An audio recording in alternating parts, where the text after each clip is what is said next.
Loud, but her message has been lost. You've been explaining, justifying, repeating. There comes a moment in every woman's life when she realizes her voice has been yourself, like a broken record, hoping he'll finally understand. But here's the truth: sometimes the more you talk, the less he listens, and then one day you stop, not because you're giving up, not because you're weak, but because you've shifted your power from words to energy, from chasing to choosing. That silence, oh, that silence isn't empty, it's loaded. It's full of your worth, your boundaries, your unshakable confidence, and that's the day he hears you louder than ever before. See, silence is not the absence of communication, it's a strategy. It's you stepping back, creating space, and letting the other person feel your absence. It's you reclaiming your energy instead of wasting it on convincing someone who wasn't ready to hear you. When you stop filling the air with explanations, the silence becomes deafening for him.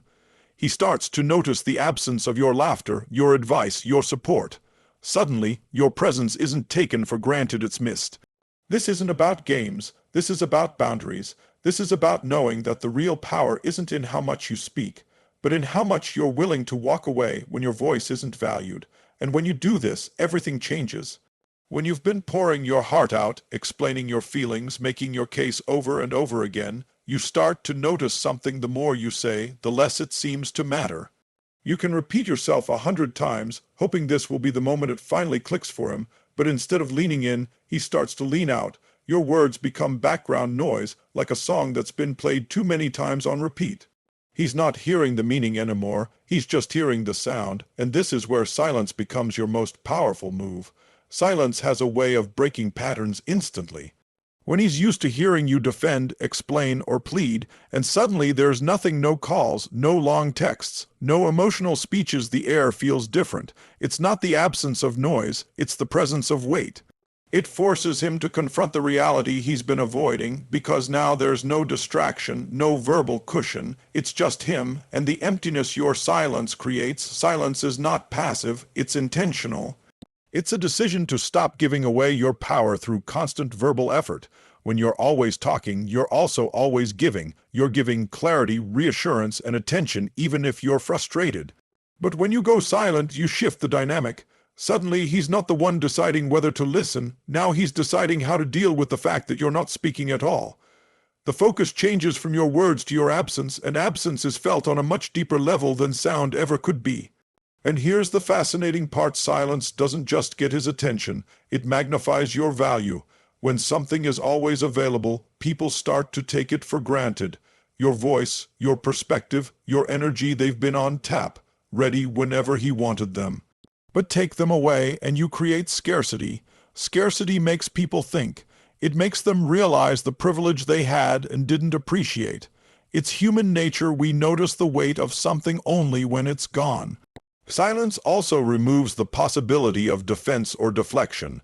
When you're speaking, he can argue, deny, distract, or even ignore. But when you're silent, there's nothing to push against. There's no argument to win, no statement to refute. Just stillness, and in stillness, the mind starts replaying things, conversations, moments, mistakes. He begins to fill in the blanks himself, and that's where the real shift happens. It's not about shutting down communication forever.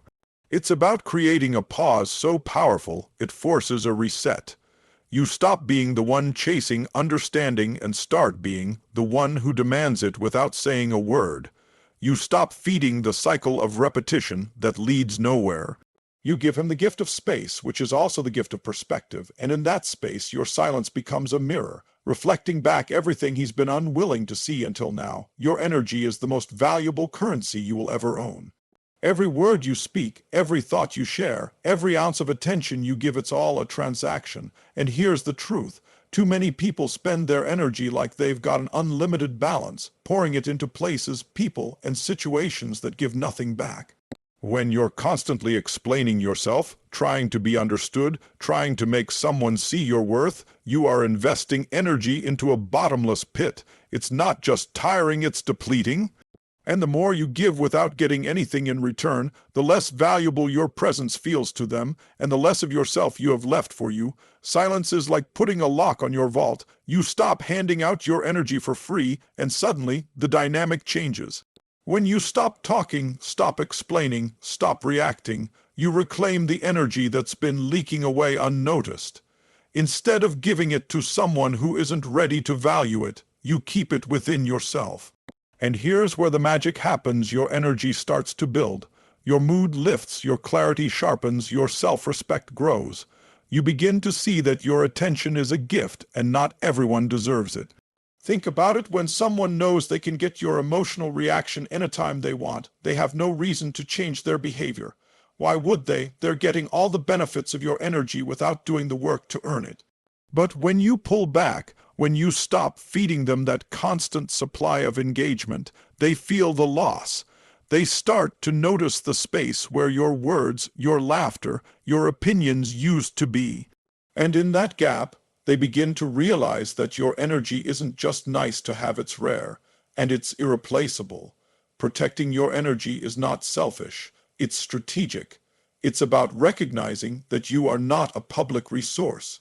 You're not here to endlessly pour into someone who isn't pouring back into you.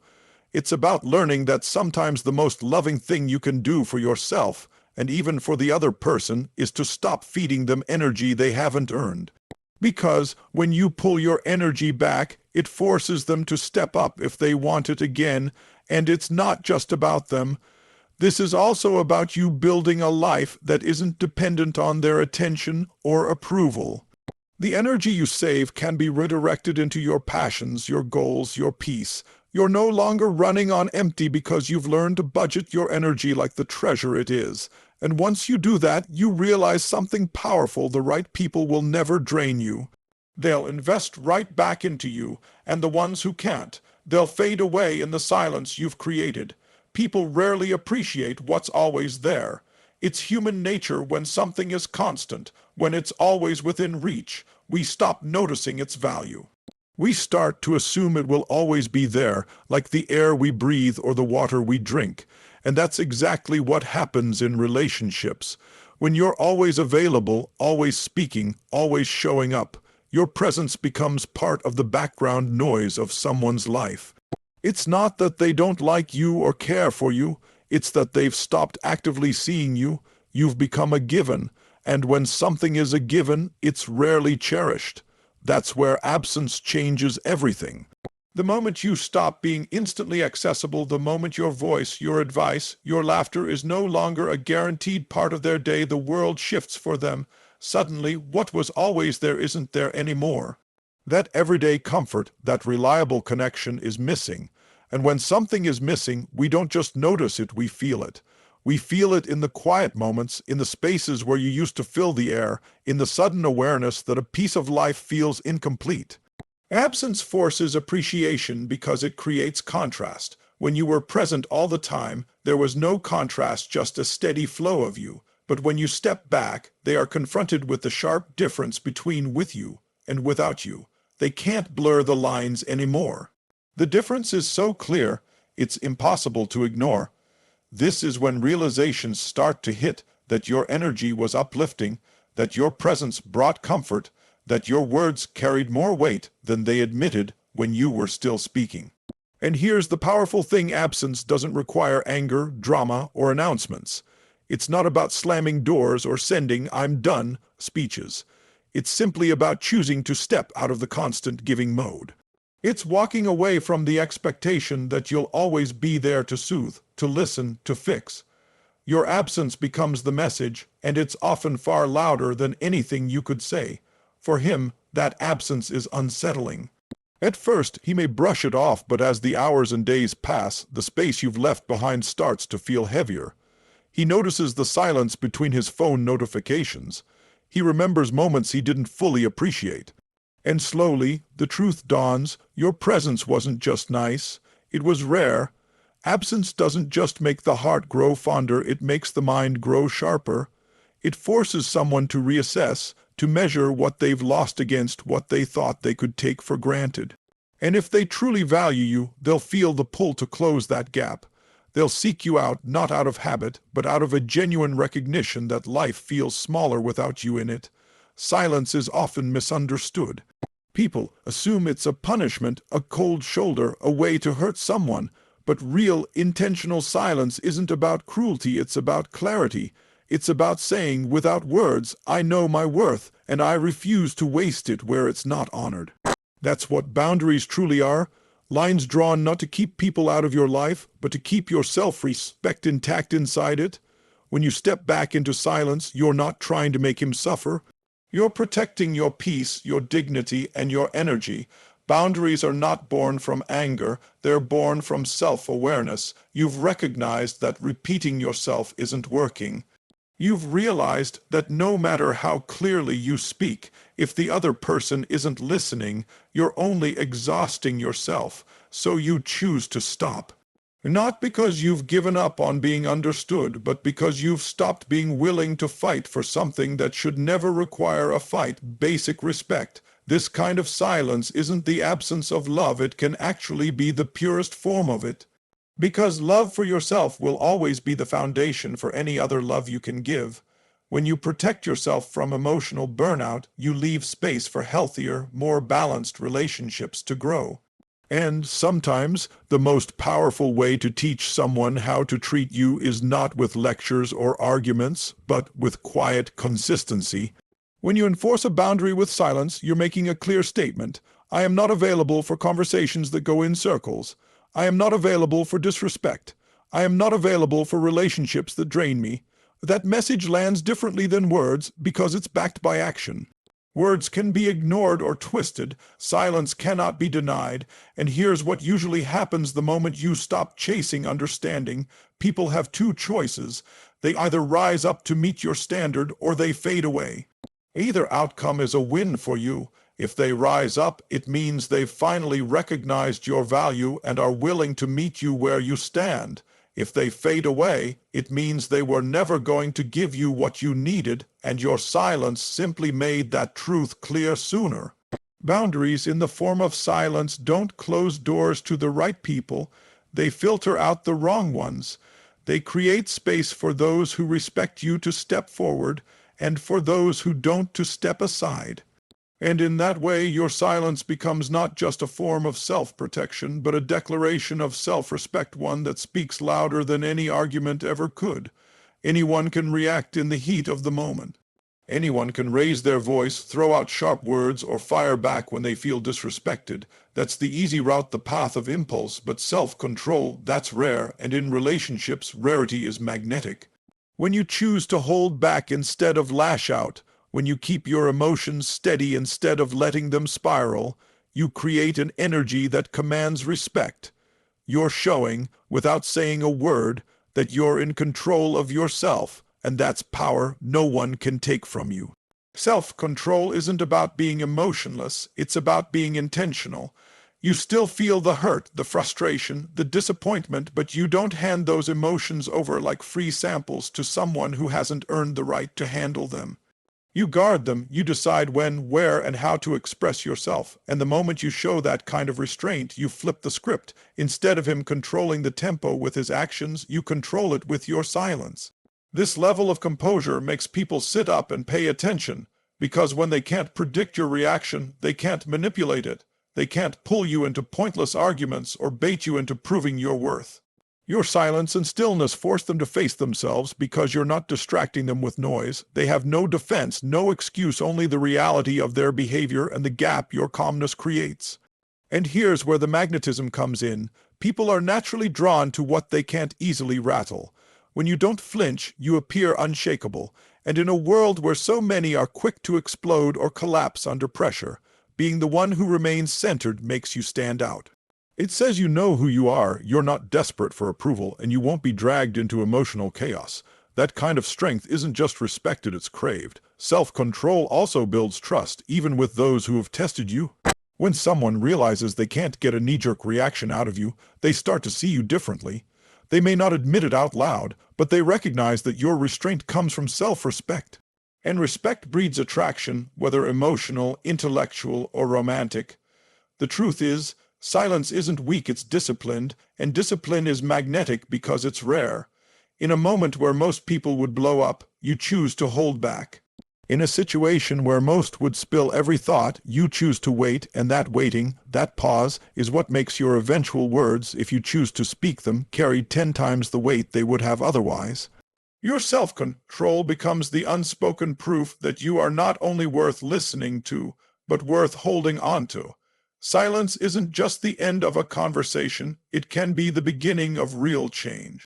When the air stops vibrating with arguments, explanations, and repeated points, something powerful happens. Space opens up, and in that space, there's room for reflection, for truth to rise to the surface, for realizations to sink in.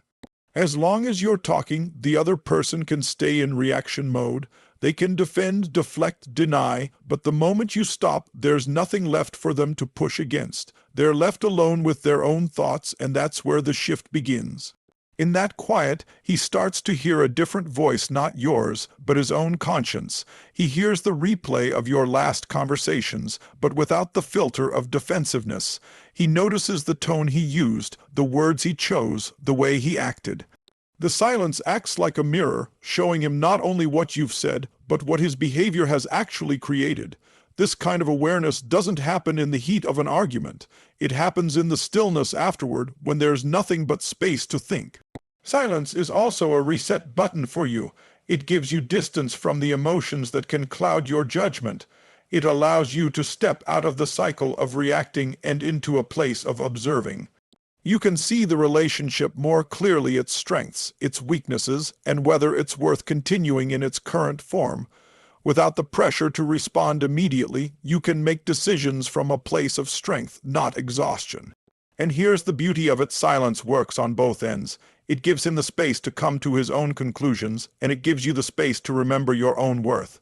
Sometimes that means he'll realize what he stands to lose and will step forward to make changes. Other times it means you'll realize that his presence in your life was costing you more than it was giving. Either way, silence clears the fog. The most powerful changes don't happen when two people are shouting at each other. They happen in the moments afterward, when the words have stopped, and the weight of what's been said has room to settle in.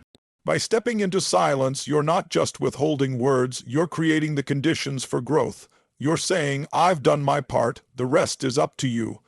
And whether that leads to reconciliation or release, you've done it from a place of dignity, clarity, and control.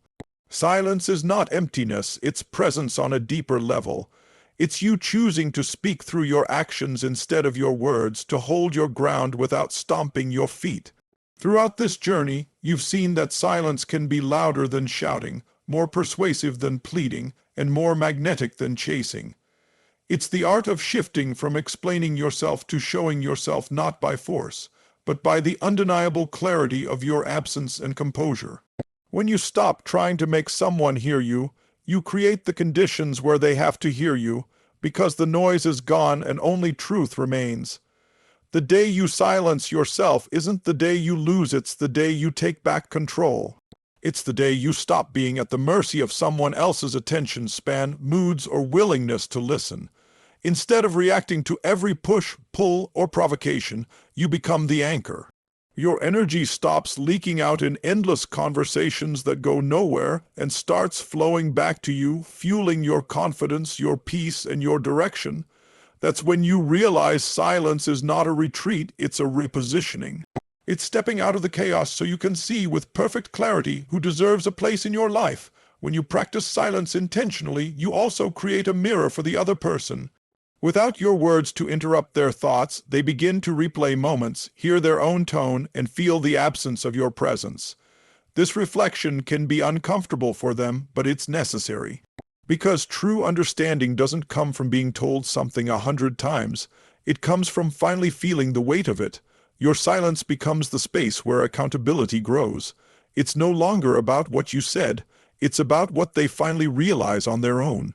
Silence also strengthens you in ways that speaking never could.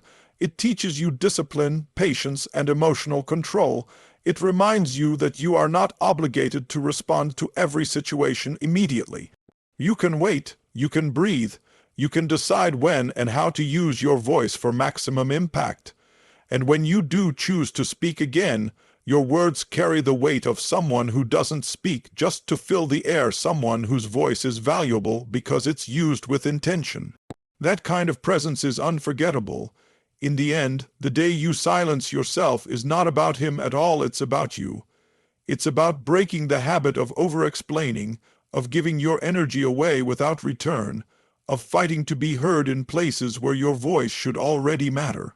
It's about shifting your focus inward, building your strength, and standing so firmly in your worth that the world, including him, has no choice but to take notice, and when they finally hear you, it won't be because you were the loudest. It will be because your silence spoke volumes they could no longer ignore. Thank you for giving me your time, your presence, and your attention today. I know that in a world full of noise, choosing to listen, truly listen, is a gift, and I don't take it lightly. My hope is that what you've heard here doesn't just stay as words in your mind, but becomes action in your life. Because this isn't just about one moment or one relationship, it's about building the kind of self-respect and strength that will serve you in every part of your journey. I want you to leave here knowing that your voice matters, but so does your silence. You have the power to step back, to protect your energy, and to create space for the respect and love you deserve. And sometimes the most life-changing transformations happen not when you speak, but when you stop. That's when the world and the people in it are forced to finally take notice. So as you move forward, I encourage you to carry yourself with that quiet confidence. Trust that you don't need to explain yourself endlessly to be understood. Trust that your worth doesn't depend on constant validation. Trust that your silence, when used with intention, can be your greatest strength. From the bottom of my heart, thank you for sharing this time with me. Thank you for being open to new ways of thinking, for being willing to hear a truth that may challenge old habits, and for giving yourself the permission to stand in your power. Until we meet again, stay strong, stay centered, and never forget sometimes the loudest thing you can ever say is nothing at all. Goodbye and take care.